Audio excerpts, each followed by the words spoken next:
Hey, what's going on, man? Not a lot, you? Good, yeah. You're Rob Bent? Correct. So, Rob, tell me, what year is this Bronco? 1974. You know how many people want to know the year of a Bronco, even when it's the first gen? Yes. Like- Everybody asks, what year is it? What year is it? Yeah. What year is it? And you're like, what's the difference? Yeah. It's the first gen. Yep, exactly. It's a factory Ranger package. Very cool. Most of the Ranger interior is gone now. Yeah, I don't see But the it- stripes on the outside either. It's been repainted once in its life. It's all original sheet metal. No patches, no nothing, but it has had a repaint in the late 80s at one point. So how long have you owned it? Or your family, whichever? So my grandpa purchased it August 31st, 1977. Dang. And I'm the third generation owner of it, fourth total owner. And I grew up with it. I have pictures of me. You can barely see my head over the dash riding around in this.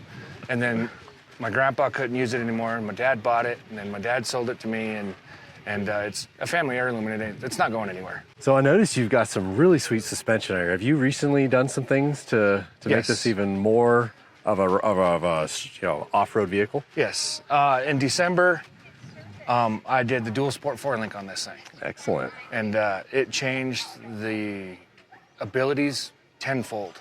Wow. Up four-wheeling, playing in not Carnage, but Chinamans. Okay. Up there, it just made it so smooth and comfortable, and performs very, very well. Even in the rocks for a street 4-link. Wow.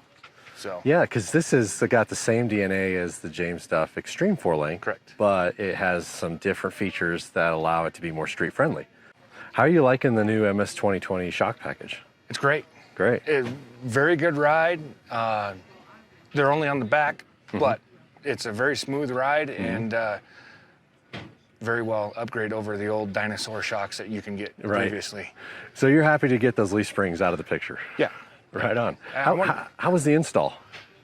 Pretty simple. I did it all myself. Oh, cool. Laid on the garage floor over Christmas and little tack it up, measure everything, So other measure than twice, cut once Right. kind of deal. and did you? I cut everything off like 4 or 5 times because it ended up being crooked here or there, and yeah. It's hard to get everything square, isn't it? Yeah, especially when you're by yourself on the floor in your garage Yeah. in the middle of winter. Who's the other one holding the tape measure? Nobody. It was like taped to the floor and hooked on things and taped places and zip tied. And So what are some other key features that make this Bronco personable to you that you love about it? there's a lot of little quirks other than being a family heirloom. I mean, we put the Duff bumpers on it. We lifted it. Like I said, my grandpa took it early on, did suspension modifications, and realized, hey, if you extend shock towers and get more wheel travel, it works better. And a lot of interior touches, like the wiper motor cover is custom made to fit with the soft top, so that's all closed in and nice and neat. And the lower dash is all made in the center console. Oh, nice. So a lot of nice little touches that he did. Got it all integrated, tied in. Got all your pieces in there, like the radio and. Yep, the stereo, the ham radio, the CB radio, it's all integrated, hidden. Speakers up top with check engine light now with the EFI and trans temp gauge is all overhead. So you could say that you and your family have been part of the Bronco community like for a long time. Yeah, Forever. like since Broncos have been around in the early mid 70s. Yeah, so that's really cool.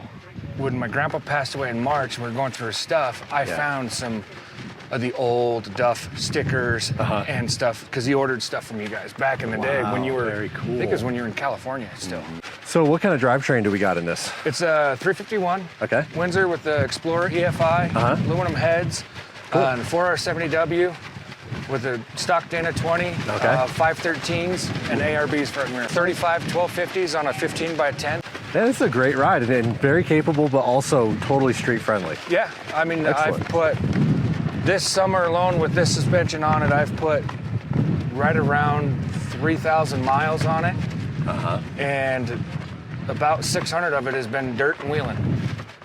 Excellent. So. And I think you and I are going to have to go wheeling together someday. Absolutely, you need to come out. Right and then on I need it. to come out to you guys and hit Windrock. Yeah. So, it seems like you've really already nailed this down, but I just want to say it point blank, why Bronco? What was it?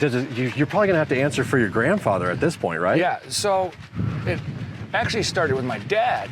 My dad said, you know, that'd be kind of fun to have. Oh. So my dad bought a 74. Okay. And like the week after my dad bought a 74, and it was like a base model. And he bought the 74, my dad and my grandpa went on a week-long four-wheeling trip up here in the Rockies, Colorado. My grandpa immediately turned around and started searching. And in 77, he had the option to buy new. He chose a 74 because you could get power steering and you get an automatic in the Ranger package, so it was carpet and all the nice interior, so it was comfortable. And it had the Dana 44. The only thing it was missing was the disc brakes. But the disc brakes was a trade-off because he didn't want emissions equipment. Because 74 was the last year prior to emissions. Okay. So he had determined that 74 was the best model year. And so started his hunt. And August 31st, 1977, I actually have the bill of sale in my pocket. Wow, cool. And he purchased it, and it's been in the family since. Very cool story, man. Yep. Very cool. Hey, man, it was really, really great catching up with you. Good to catch up with you, man. Yeah, very cool. Awesome. Thanks, man. Yep. Well, I bought the thing in 2001. I got my Ford truck stuck. Oh, okay. So my son wouldn't go fishing with me anymore until I bought something with four-wheel drive. And I'm a retired Ford tech, Land Rover tech. Oh, so, really? So I you always really know vehicles. yeah, I even worked on some of these when they were the 77s when they were still under warranty.